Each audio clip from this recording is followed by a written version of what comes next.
that he wants to use them to promote clubs in general. So that should be fine. So once we see those TVs come up, we'll edit something together, send that over to him. So we also talked to him about shirts, because Jared also wanted to know if we could print a new run of shirts, but also on the back have like an inviting sort of phrase, like, do you need help, ask me for help, or something like that. So two-sided shirts cost a lot more than one-sided shirts. Yeah. And like I said, if you want to do something, you know, friends with a professional artist from Teenage Shirts, they're forever. Yeah. You know, and you know, he'd be happy to help for a reasonable cost, but you may not even need him if you've got just, I mean, you know, I'm saying everybody's T-shirt. These logos aren't It can be text, it can be anything that's catchy. Sure. Yeah, so, but either way, I asked Jay about the back thing on the back, like, 'cause we didn't want to make it seem like we're personal trainers, because we're not. And he told me basically that there would probably be some liability issues with that. He told me to hold off until the spring about like something on the back, like inviting people to ask us for help. I think he said they have a vacancy for a personal trainer that they want to fill first. They don't want us to make it seem like we're the personal trainers. So either way, it seems like a message on the back of our shirts telling people to ask us for help isn't going to happen. But you could just have a link to the group, right? Yeah, that should be fine. That would be fine. But yeah, just like something more open, like ask me for help, is a little pushing the line a little too much. Asked me about flyers on the table out in the lobby, because I see some clubs put some stuff out there, and he told me that's fine. So later this week, early next week, we should start seeing our own flyers up there, just on the table for people to take if they come in. In terms of budget, last week we had the SSC budget meeting where we asked for $660 to bring a speaker here to give a lecture, some sort of expert. We were throwing around names like Dan Green, Greg Knuckles, wasn't sure who we were going to get. So we got approved for that. The SSC has given us the money, and I've been in contact with Greg Knuckles, so it is pretty much a done deal that Greg Knuckles is going to be coming here. Great. November 19th, from 1 p.m. to 6 p.m. We're still working out the room and all that, but it's a done deal. Greg Knuckles is going to be coming here giving us a nice lecture. So that worked out really good. We also asked for $140 for pizza because we are having the mock meet on November 16th in the Mac courts downstairs. We want to see if we can get some food catered for that competition for the lifters and like volunteers. They didn't approve us for the full $150, but they did give us $90 for pizzas. So that'll be like 15 pies. That should still be pretty good. Because we're capping that at 40 lifters. So that's like a few slices a person. So that's not too bad. So that is cool. Oh, is it a lot? What's up?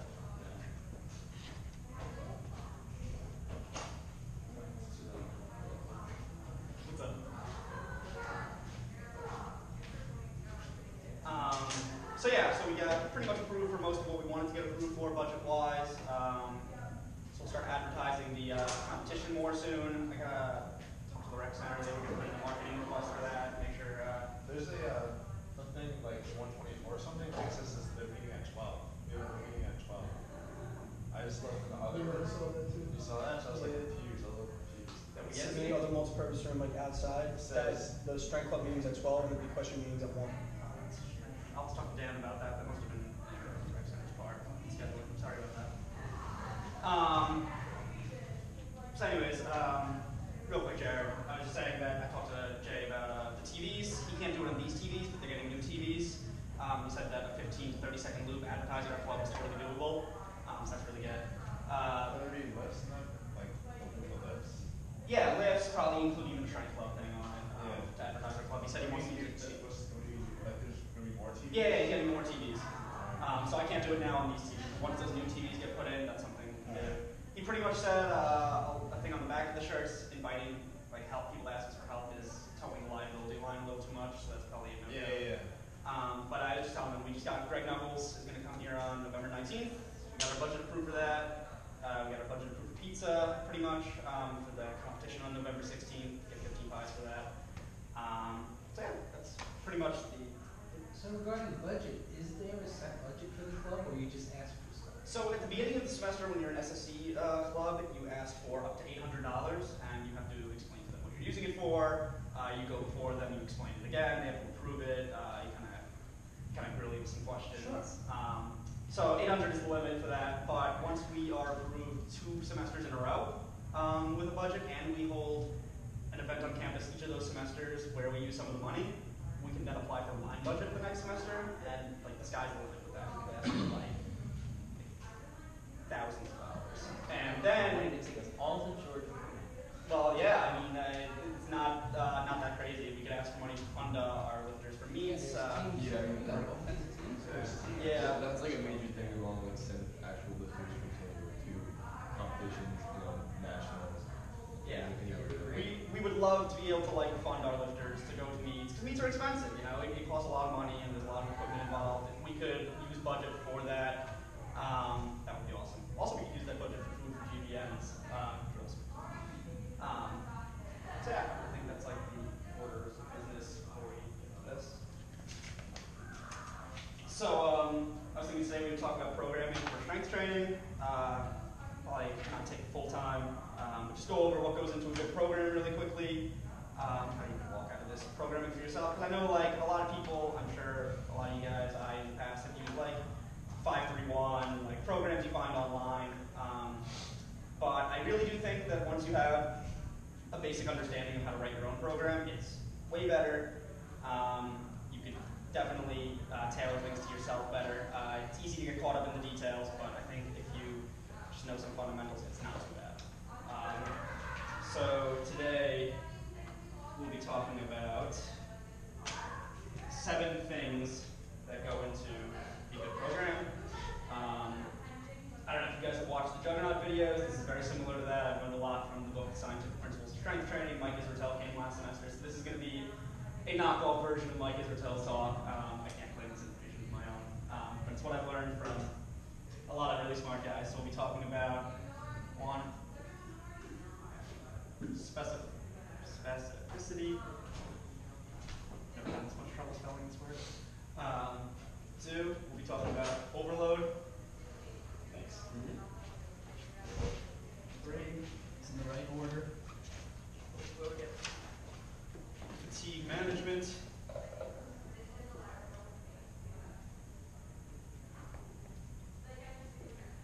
4, we'll be talking about something called SRA, which we'll get into.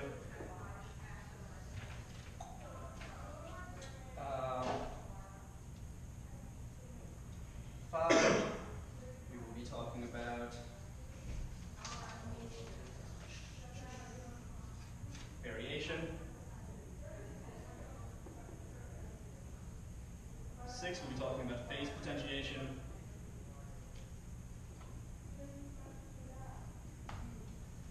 And 7, we'll be talking about individual differences.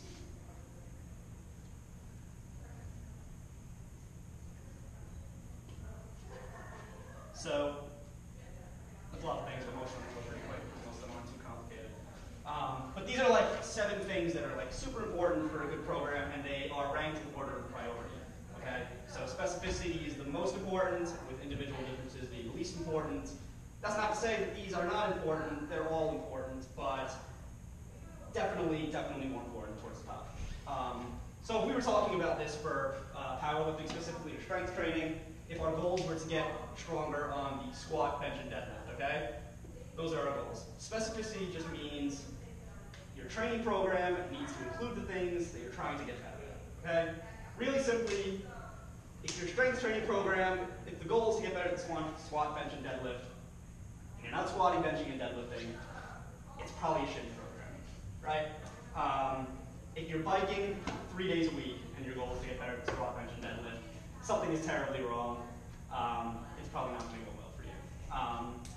Now, with all of these things, you can go too far in the wrong direction with them, right? So let's say your goal is squat, bench, deadlift, you're a powerlifter. Your goal is to get better at the 1 rep max on the squat, bench, and deadlift. Technically, the most specific thing you can do is a 1 rep max squat, a 1 rep max bench, a 1 rep max deadlift. And I'm not saying that every workout you should max those things out. So you could take specificity too far in the wrong direction. You don't want things to be too specific all the time, but there needs to be some sort of baseline specificity. So, pretty simply, you just got to be squatting, benching, and deadlifting. That's your goal. If you want to get better at the overhead press, you should probably be overhead pressing too. If you're like an Olympic lifter, you want to get better at clean and jerk and snatch. You have to be doing those sometimes. You know, you can't just completely ignore them. So that pretty much checks out specificity. It is by far the most important thing. Okay? Yep. What about West Side? Like I know Juggernaut hates West Side. I don't want to talk again too much about West Side. Like not West Side, just like their type of Conjugate periodization. Yeah. For those of you guys who don't know, West Side barbell conjugate periodization. It's a type of training where you rotate different exercises pretty much weekly. You do max effort variations. Like maybe 1 week you'll do like a close grip bench press. The next week you'll do like a bench press to a 3 board. You just do variations all the time. I have never run West Side. It has been very successful for some people. I will say that if it fails, it's probably not in specificity because they are pretty specific. They're using close variations most of the time. Is it enough? Is it? Oh, like that's specific enough. Is it specific enough? Yeah, it probably is, but we'll get into other things where it might not work out as well. But again, it's worked really well for a lot of people. So I can't sit here and tell you, like West Side is a bad program. I've certainly never run it. A lot of people seem to run it successfully. I don't want to sit here and just like trash something that I've never run myself. But specificity, it probably ranks pretty well in terms of you're using heavy weights, that's specific alone, and you're using like close variations. But yeah, so the next one is overload. There's a couple parts to overload, but it's pretty simple. It is that training must be hard, and training must get harder over time. I think it's pretty intuitive. You can't just be like lifting a weight that you can lift for 30 reps for like 1 rep each time. If I bench pressed like the bar for 5 reps, it would be specific. I would be benching. It wouldn't be specific in terms of load, but it would be relatively specific. But I would be completely not following overload in any way. I would probably be stuck benching the bar forever if I only benched the bar. So that one is a real simple one. The next two kind of work together. Fatigue management basically just means you can't run yourself into the ground every day, every workout, week after week. You need to stay within your abilities to recover. Now, of course, we could also take that one too far. You can't stay well below your recovery means. You can't just baby yourself. You have to work hard. It kind of has to do with this. This is SRA. It stands for Stimulus, Recovery, Adaptation. I'm going to draw a little chart right here to make this more clear. Something's going on in that room next door. Oh, it's okay, that side. Okay, so.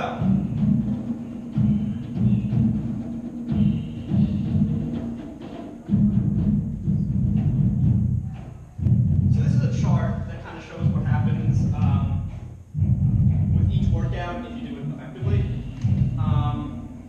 Right here is the stimulus that you impose with a workout. When you do a workout that's hard, you get fatigued. Your ability to perform goes down, but once you recover, you supercompensate, and then you get left off at a higher baseline than you were before. Okay? So basically the idea is you want to impose a stimulus on your body that is enough to recover from and supercompensate. If our stimulus is too great and we can't recover, maybe we'll only be left off where we started and not make any progress, or even worse, we'll be left off somewhere below where we started, and that's not pretty good. So the idea is you want to keep doing stimuluses that you can recover from appropriately. I don't want to get too complicated with this, but let's say we had a 4-week training program, okay? 1, week 2, week 3, week 4, okay? Each week, each workout should impose a proper stimulus, okay? The thing is, every time we impose a stimulus, we need time to recover, okay? So, we don't want to impose difficult stimulus, have to spend like a workout recovering or a week recovering and keep doing that, because then we lose valuable training time. You know, we don't want a 1-to-1 ratio between our stimulus and our recovery. Okay? Ideally, we want to have to maybe take a deload week every 4th or 5th week. Okay? So let's say our recovery potential is over here, if that was the maximum we could recover from. Okay? In week 1, we probably want to stay a little bit below that. We want to make it so that we can do a workout and we'll recover pretty solidly. We won't need a whole week to recover. Maybe just the days between our workouts will be enough to recover. Okay? In week 2, we get really close to our recovery abilities, maybe even right at them. Okay? And so then, by the time we get into week 3, we might not be fully recovered. Okay? That's okay. In week 3, the week before a deload, that would be our hardest week of training. So we would exceed our recovery abilities a little bit, and then week 4 would be a deload week. So basically, in weeks 1 to 3, we keep adding to the stimulus, and by week 3, we might be in a bit of a fatigue debt, but in week 4, when we deload, we get a really nice supercompensation up here, and we finish higher than where we started. Okay? I am going to write out like a sample program soon, so that these concepts are like a little less like theoretical. Yeah. So in like let's say like week 3, where like I guess you're slightly like overtrained, I guess. Overreaching like, is the word we probably use, but yeah. Like what percentage should you like? Should you set a point where like if you can't hit 90%, then you should just stop? I'm gonna write all this out. Like is there a minimum you should hit if you're like to know like how like under recovered you are? So that's a tough question, knowing how like overreached you are, how fatigued you are. We're about to talk about phase potentiation. Well, we'll talk about variation first. We'll talk about phase potentiation too, where we're going to talk about how to split your training into like hypertrophy phases, strength phases, peaking phases. So I wouldn't say the gauge like if you can hit 90% is always the best method, especially in like a hypertrophy phase. You might not be working with intensities that high often. I think often you just have to go by feel and experiment with how your body feels at certain volumes and stuff like that. But I'm going to put a sample program up in like 5 minutes and we can talk about that a little more. Yeah, but we've all seen that. Your body lies. I mean, I've gone in feeling like kind of shit and had the best lifting day, and I felt great and had a horrible lifting day. Yeah. So you got to show up and do it and see what happens. That is true.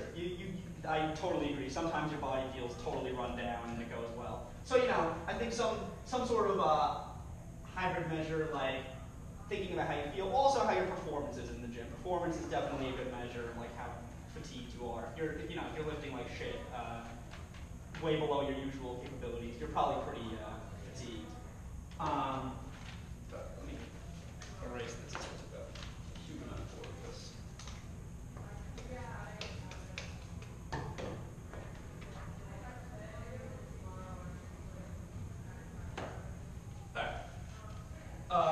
So now we're going to talk about variation.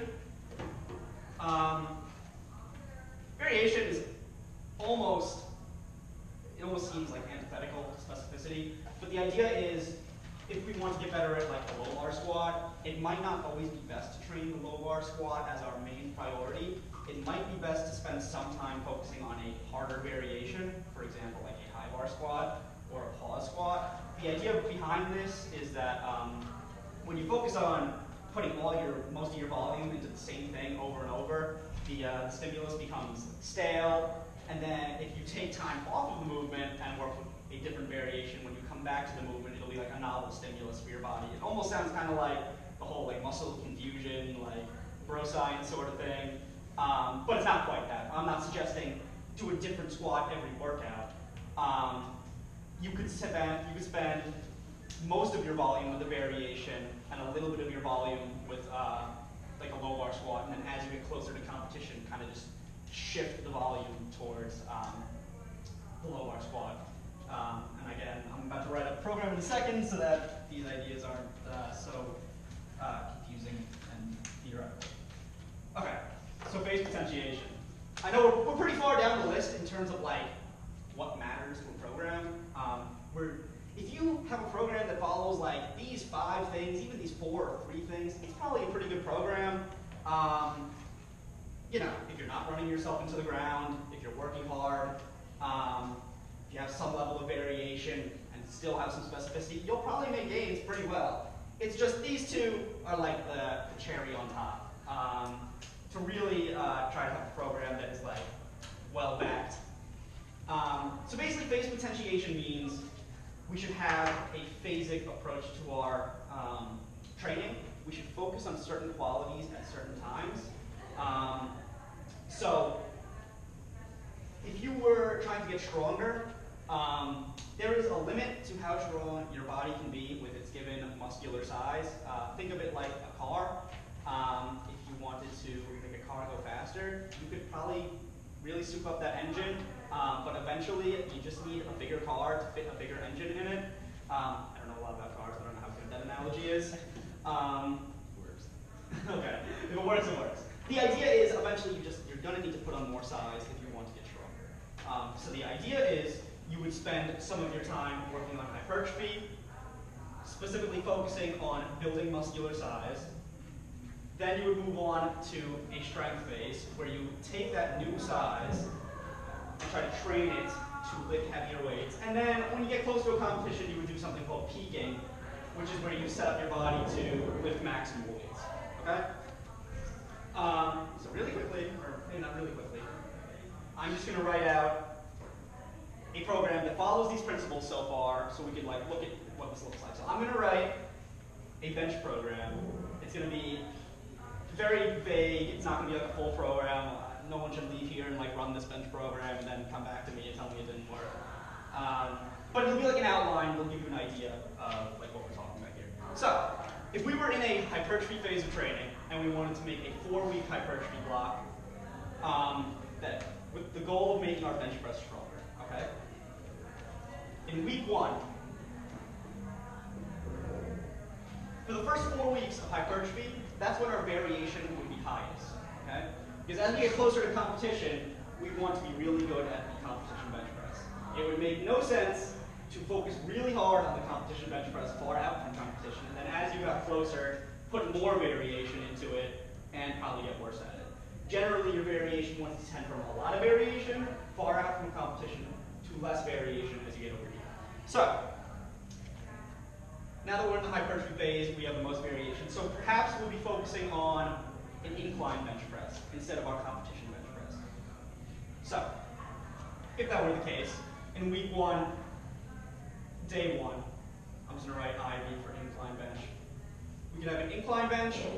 We could do 65% for 10 reps for 4 sets. And I put a little plus sign there to mean on the last set you would do as many as possible. Okay? Generally, we want our sets to not be like maximally taxing. Generally, people with 65% can do about 12 or 13 reps. So a set of 10, you would have like 2 or 3 reps in the tank, so you can get a few sets in with solid form, and then on that last set, you would take it to failure. And when I say failure, I mean you would rack it before you fail, but when you can't do any more reps. We can talk a little bit more about that. And let's say after you do incline bench, you could do some like dumbbell bench press, okay? And for that, let's just say 3 sets of 12. We're not going to put a percentage on these because I think most people are never going to test a 1 rep max dumbbell bench. But we'll just say like 2 to 3 reps from failure. I'll say RIR, that means reps in reserve. So this would be day 1, okay? And this isn't everything you would do. You know, you would, if it's a hypertrophy phase, we're focusing on muscle size, maybe you would also do some back work that day, some arm work, just like the fluff stuff. I'm not going to write out like all of that stuff. That gets way too like individual. And this is just one way to do it. You don't have to train your back the same day you do benching. I usually do like full upper body workouts, but it could be however you want it. But this would be like the barbell work and the dumbbell work, the main stuff. Okay? This would be the first day. And day 2, which would be later in the week, it wouldn't actually be like the exact next day. Maybe we're working on our OHP too. So we'll also do 65%. Times 4 plus. And maybe the second movement we do would be a 2-count bench. So that's a bench press with a 2-count pause. And we'll do 3 sets of 8.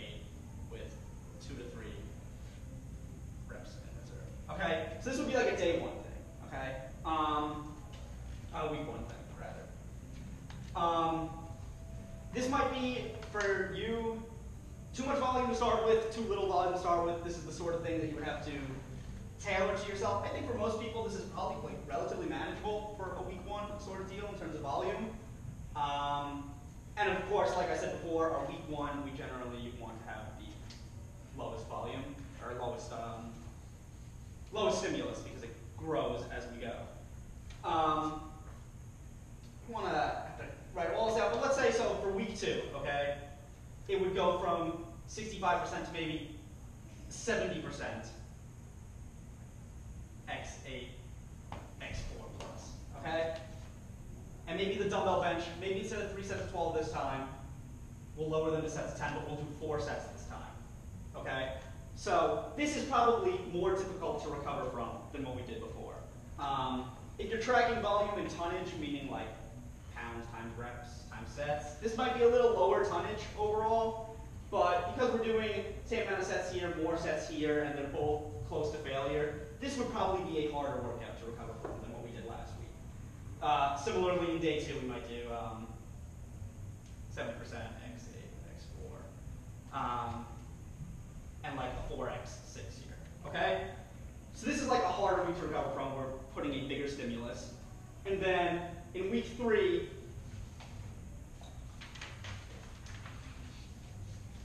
we might do, oh, actually, in week 3, this is our hardest week that we're about to do because it's followed by a deload, okay? So we want that to be where we really overreach ourselves. We don't want to overreach too much, but it should definitely be noticeably harder than the other weeks.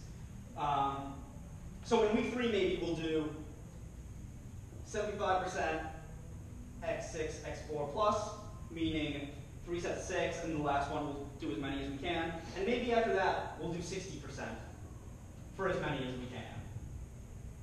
As many reps as possible. So that's like noticeably harder than these incline bench workouts. We're doing 5 sets now instead of the most we did last week, which was 4, and we're doing 2 AMRAPs, okay?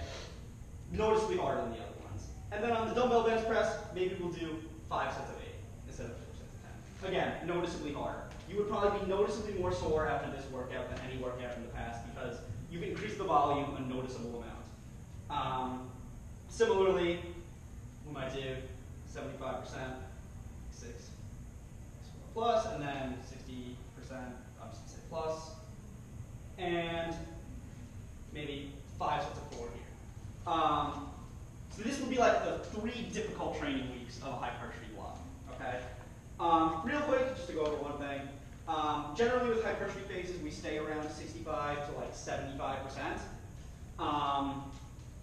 The 2 count bench, we get a little bit lower than usual in hypertrophy rep ranges. We're doing sets of 4 here. I think generally with movements that take longer, like a 2 count bench, you're pausing it on your chest for like a solid couple seconds. You can afford to go a little lower in the rep ranges than other things because you're really building up time under tension with that sort of movement. That's just a quick note. I spoke to Mike Israel about that. He kind of agreed with that like movements that take longer, you can afford to like have a lower rep range and still be within the hypertrophy scope of things. And then week 4 would just be our deloads. That would be like an easy training week. So maybe on the incline bench, we would do like 80% for like a couple sets of 2. Heavier than every other week, definitely the easiest though. 80% for 2, not too difficult, and it's only for 2 sets. And then maybe on the dumbbell bench, we would do 3 sets of 6, but we would use the same weight that we used in week 1. And then similarly for overhead press, we could do 80% for a couple sets of 2, and then like 3 sets of 4 with week 1's weight. That's like a really quick example of hypertrophy phase that we could do for bench press. Now, you can use different movements. You don't have to use the incline bench. You don't have to use these exact percentages. But this is just to give you an idea of how we would write something like this. Sometimes in deload weeks, what I like to do, like let's say I did overhead press this block, and I want to stick with the overhead press next block, and I want to know, should I adjust my training max at all? Because I just did 3 weeks of training. I might have gotten better at it. I don't want to stick to the same training max for the strength phase or whatever. Sometimes what I'll do is that, I'll do 80% or something for as many reps as possible, okay? Now,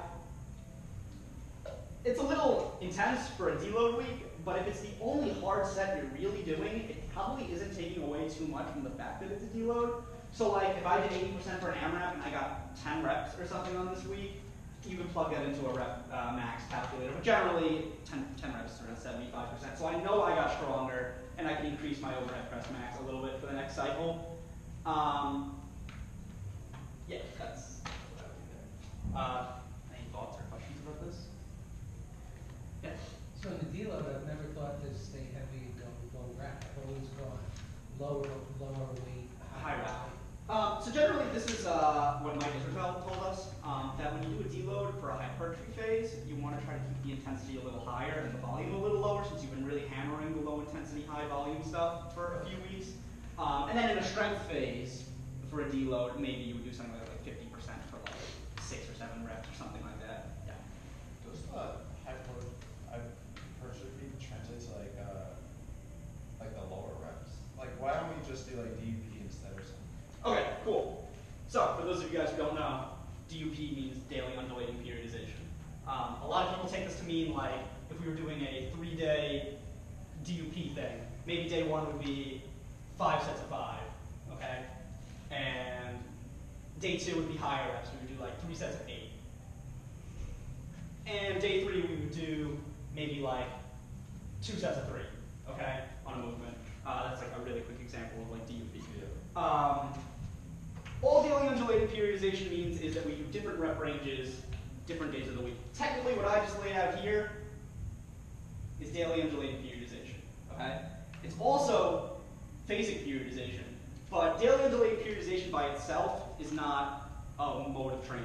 Daily undulating periodization could be applied in a million different ways. But if we're talking about specifically training vastly different rep ranges in the week to work on different qualities at the same time, the guys at Juggernaut and Mike and Bertel have said that they feel that there is literature and science that back focusing on one quality at a time, because the pathways in our body and the muscle fibers we use for different qualities lend themselves that you would want to put all your resources into one of them at a time, and then you would get better results, as opposed to trying to be a jack of all trades all the time. Like, I know for me, like, if I do 10s for the squat, maybe it's like, because maybe, like, if you do 4 sets of 10, and if your Terra Max goes up like a lot, and then you test your 1 rep max like a week after, is that too early? Yes, definitely.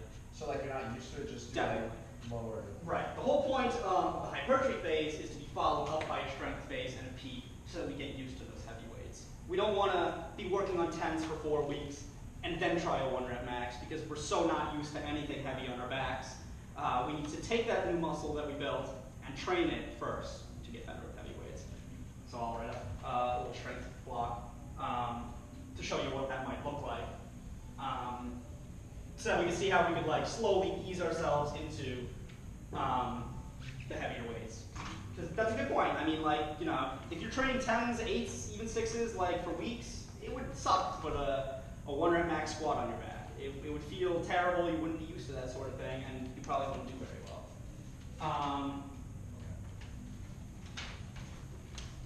So, for a strength phase, similarly, now the variation would want to go down a little bit, and the weight we would want to increase. Generally, the volume, the overall workload we're doing in a strength phase, will be a little bit down from the hypertrophy phase, because we want to stay recovered enough to train those heavy weights. With hypertrophy, the goal is just to get in a lot of reps and a lot of work. So even when we get pretty fatigued, we can still get in a lot of rep work.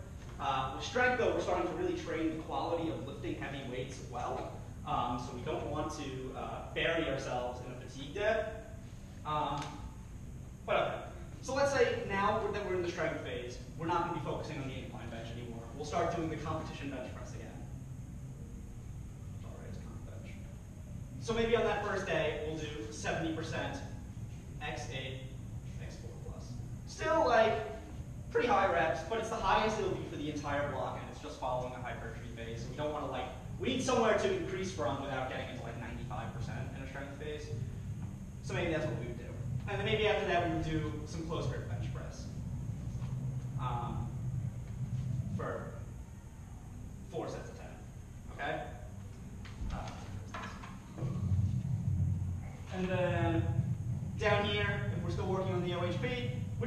optional thing. I like working my OHP, but some people don't see much carryover to their bench from it. So if you want to train it still in a strength phase, that's up to you. You can always replace that with another bench variation.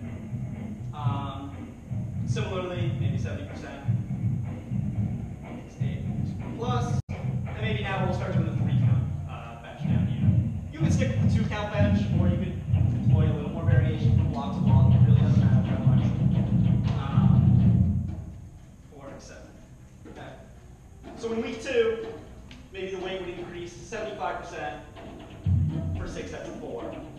And the close grip bench would be 4 sets of 8 this time. Down here, the overhead press would be 75% x6, x4 plus.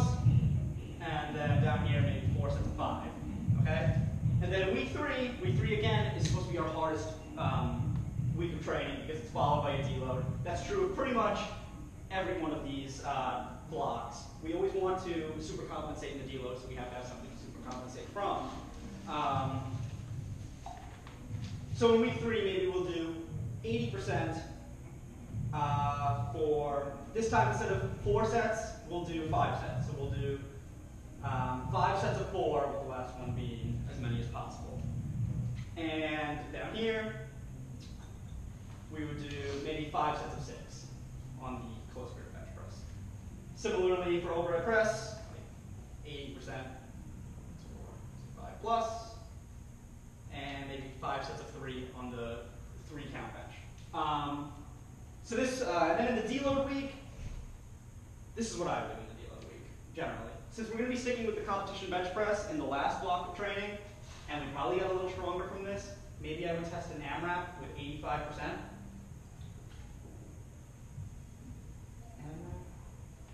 No, that's terrible. Generally, with 85%, you could do 5 to 6 reps. So if I got like 7 or 8 reps, I know I've gotten stronger on the competition bench press. And again, since it's a deload, if that's the only really hard set we do, it's probably still fine for a deload. And maybe we'll do like 3 sets of 5 on close grip using the weight we used in week 1. Super easy, just trying to keep like the groove in. And maybe we'll do something simple. Maybe on overhead press, we don't feel we got any stronger over those 3 weeks. You know, these movements sometimes don't improve every 3 weeks. So maybe we don't even want to test it. Maybe we'll do a more traditional deload for a strength phase. We'll do like 65% for like 3 sets of 5. Okay?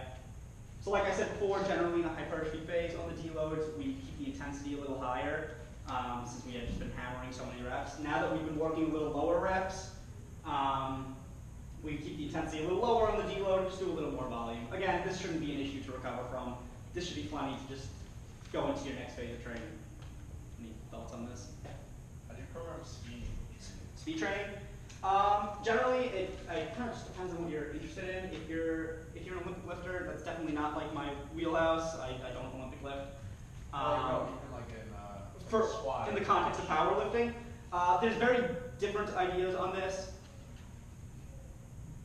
My gut feeling, based on what I've read, and most of the raw powerlifters that I follow, is that speed training is not the way to go. I don't think speed is a quality that you could train to a super meaningful degree.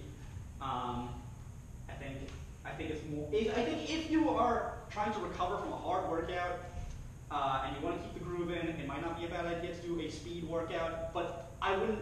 In that case, I wouldn't say that we're doing it because we're getting better at speed. We're just doing it to actively recover.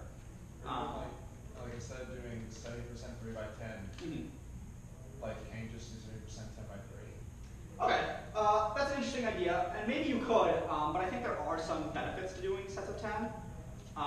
Namely, in the hypertrophy phase, when you do high rep sets, you get a higher work capacity. Work capacity is just your ability to recover from workloads.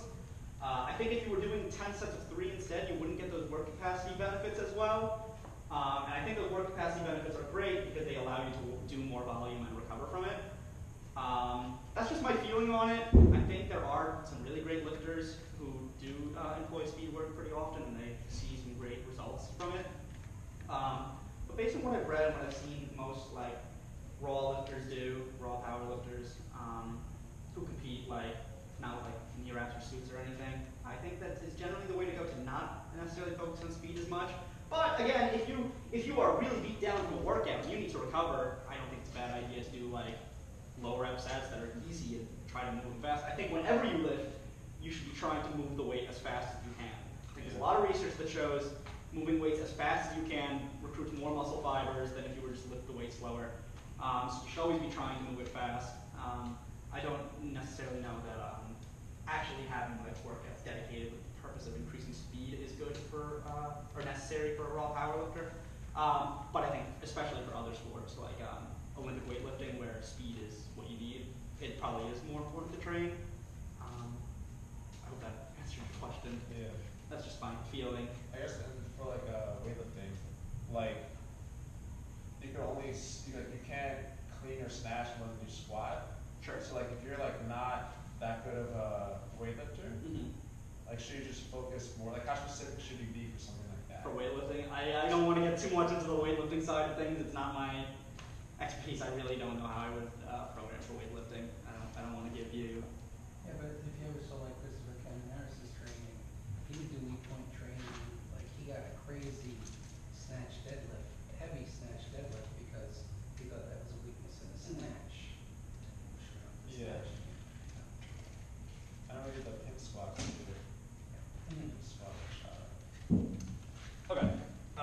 So I'll just move on to peak then.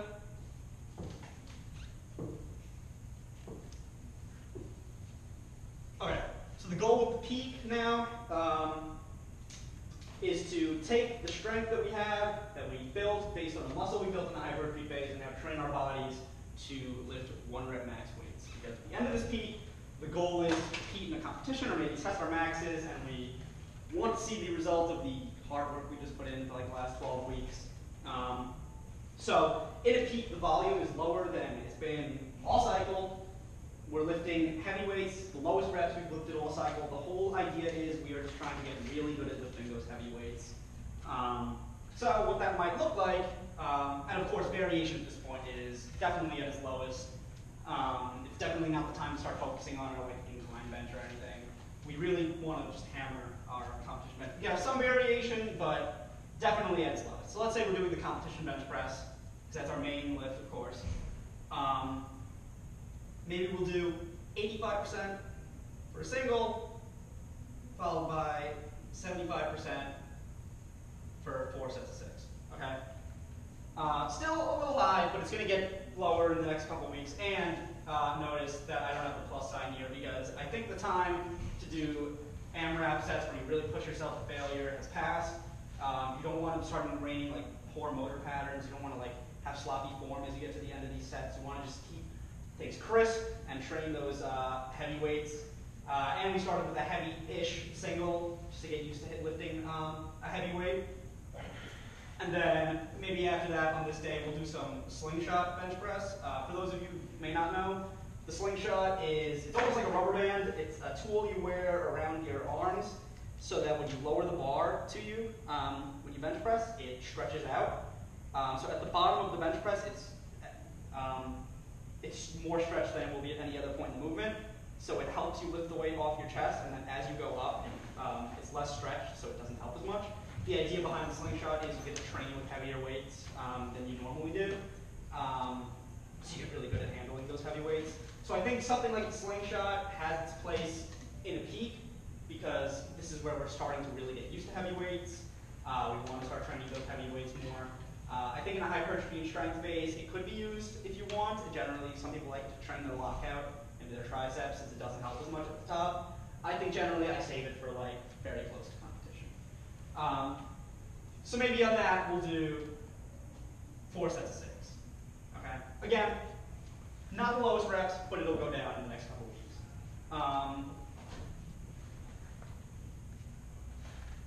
For day 2, we're going to stop doing the overhead press now. In 4 weeks we have a competition. We're not competing in the overhead press, so maybe not the thing we want to do anymore. We'll just do more competition bench press. And maybe here we'll use slightly higher intensity than we did over there. We'll do 80% for 4 sets of 4. Real simple. And then maybe we'll follow that up with some close grip bench press for 4 sets of 7. Okay. This is just an example, but it's something we could do. You know, if you wanted to keep focusing on your overhead press in these last 4 weeks, you could. But generally, you know, in 4 weeks you're about to compete, and competition bench press, it's the time to train your overhead press is kind of past. If you were just a recreational lifter though who wanted to test that overhead press, you could easily replace this with overhead press and keep your overhead press too. So in week 2, for competition bench press, maybe that single we did at 85% last week, it goes up to 90% for a single, and we'll do 80% for 4 sets of 4. Okay? And this time on the slingshot, instead of 4 sets of 6, we'll do 4 sets of 4. Right? And then later in the week on the competition bench press again, we'll do 85% for 4 sets of 2. So now we're really getting into like the heavier weights here. 85%, you know, it's not 85%, like I said before, is generally something you lift for 5 or 6 reps, but like that's getting pretty close to your max now. And then after that, we'll do some close grip bench press for 4 sets of 5. Okay. So now this is where it gets a little bit different depending on the individual. After week 4, we're testing in the competition. Okay. We want to make sure that we are perfectly recovered for that. You know, you don't want any lasting fatigue when you go into a competition. That would not be good. So we do what's called a taper. We taper off the volume and the intensity so that by the time we get onto that platform, that's when we get all that super compensation from the work we've done and we perform the best we could. So generally smaller lifters, maybe like 74 kilograms, like 163 pounds and below, don't need a very long taper. Maybe they just taper in week 4. If you're a bigger lifter though, you have a really high total, your workouts fatigue you more than other people, you might have to start the taper in week 3. So what a taper entails generally is, we usually keep the intensity higher longer than the volume because volume, as in number of reps, number of sets, is harder to recover from than intensity. So in week 3, maybe we'll do 95% for a single and 85% for 2 sets of 2. Definitely a volume drop from week 2. Unlike the other weeks where week 3 was like our super hard week, we really need to make sure we're recovered when we compete.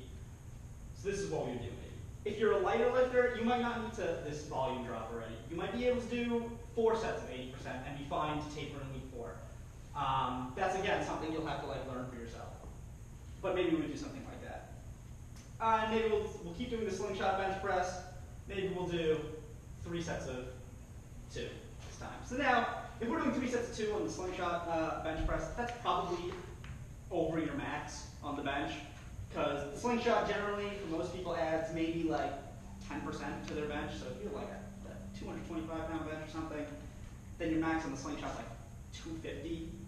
So you could probably do sets of 2 with more than your max with the slingshot, but maybe not. Either way, the point is, with the slingshot, we're training really heavy weights and getting used to what that feels like in our hands. Okay, and then down here, for day 2, maybe we'll just do 90% for 4 singles. Okay, so just really train heavy singles. And then on the close grip bench, maybe we'll do 4 sets of 3. So then week 4 is the last week before our competition. So this is just our deload week. We want to make sure that once we step on the platform or once we test our maxes, we are super duper recovered. So some people take the entire week off. That works for some people. I don't recommend it. I think you could lose some adaptation in an entire week of not lifting. So you don't need to train very hard, but maybe on your competition bench press, you'll just do a single at like 85%, and then maybe you'll just do like a couple sets of 5 at 70%, just to keep that in place. And then maybe the next day, not meaning later in the week, maybe literally the next day, so like this would be Monday, maybe on Tuesday, you would come back in and maybe just do 75% for like 4 sets of 3 on the bench. And then if you're competing powerlifting, the meet that you're competing in is probably on a Saturday, so you would have Wednesday, Thursday, Friday of rest. And then on Saturday, you would just lift on the platform. If you were doing this in the gym, maybe you could extend this a little longer, do something on Wednesday too, and then like test your maxes on Monday. Those are like small details that don't really matter. thoughts on this? Yeah. When do you work up to a max to figure out your openers if you don't? Okay.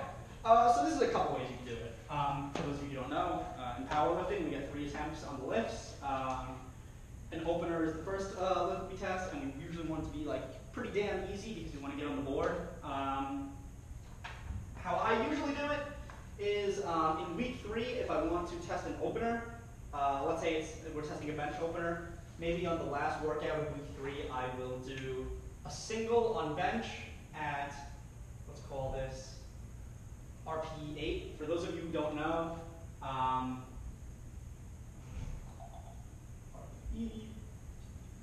RPE is a scale to determine how many reps you could have done on a set. So if I do a set at RPE 10, this is reps in reserve, meaning how many reps I had left. I had 0 reps left, meaning that was an all-out set. I couldn't do a single rep more. Okay? If RPE 9 means I could have done 1 more rep in that set. 8 means I could have done 2. Okay? So generally, our openers are around RPE 8, maybe a little bit lower. I generally tend to err a little lower on the opener. So we'll find a single at RPE 8 on our bench. That will probably be a little bit heavier than we open with. We'll just scale it down a little bit. Especially since we're doing this after all this training and before the deload.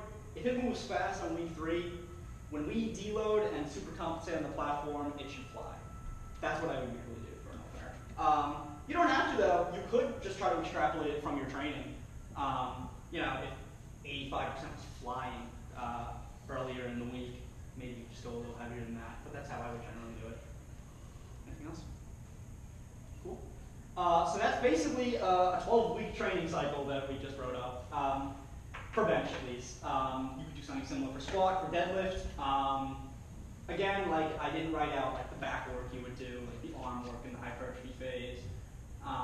That's something you would have to like really figure out for yourself. I hope this was like somewhat useful. We didn't talk too much about individual differences. That's like the least important thing out of our categories, but we talked about it a little bit in terms of like taper length. Generally, like stronger lifters, the lifters, like bigger guys, each workout is more fatiguing for them, so they might have to manage their workout intensity a little more. Things like volume, like I know when we were writing about overhead press and bench, I used the same rep set scheme for them every time. But a lot of people can handle more volume on their overhead press because you're using smaller muscles, so you might be able to do more sets on that. And these are all just like guidelines. If you can handle much more volume than this, you should do it. You should work closer to your recovery means. If this was like super easy for you and you don't change it, then what the hell are you doing? You should be working hard. But yeah, and hypertrophy and strength phases, they don't always need to be 4 weeks. Like generally, I'll do 2 hypertrophy phases back to back, like 2 sets of 4-week blocks, and then maybe 2 strength blocks and then a peak. The more advanced you are as a lifter, the stronger you are, the closer you are to your genetic potential. Usually the less time you'll spend in hypertrophy because you build close to as much muscle as you'll ever build. That probably doesn't apply to us here. I don't think any of us are like close to our genetic potential. But yeah, for those guys, maybe you can spend only like 4 weeks in hypertrophy and then maybe like 12 weeks in strength and then peak. But for most of us, if you're like a power lifter, who has a competition, I would say like 2 sets of 4 weeks, 2 sets of 4 weeks, then a peak. Or like for me, I'm probably not doing a meet until April or something. So my plan is to like do two blocks of hypertrophy, then like 1 strength block, and then go back to hypertrophy, a strength block, and then a peak. Basically, you don't want to do like 4 blocks of hypertrophy back to back because your body gets used to that whole high rep stimulus. You want to resensitize yourself to volume, which would be the purpose of the strength block. Really quickly, if we were doing this for like bodybuilding instead of like powerlifting, you would probably not have much use for a peak because you never really need to lift maximal weights for bodybuilding. Instead, we would probably spend a lot more time in hypertrophy, maybe like 2 or 3 blocks. I would still have a strength block occasionally, just because you don't want to just keep hammering the high reps. You want to have a low volume block where you get resensitized to the volume, because if you keep pushing the volume and your body's just adapting to it over and over, eventually your workouts are going to be like 10 sets of 10 or something, like something crazy. So if you have a strength block, in there, it will desensitize yourself to the volume. I just wrote 10 cents a 10, like as a random thing. If anybody does 10 cents a 10, I didn't mean to say that was insane. Yeah, so that's basically it. That was informative for you guys. If you guys have any questions, I'm happy to answer them. Cool. That's it. Thank you guys for coming. Thank you.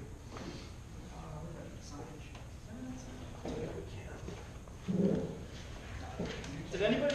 Where's the rack and you see this one? I'll take care of that. But yeah, if you guys haven't signed the sign sheet. Yeah, anybody didn't sign your sign-in sheet? I'll sign it. Maybe like,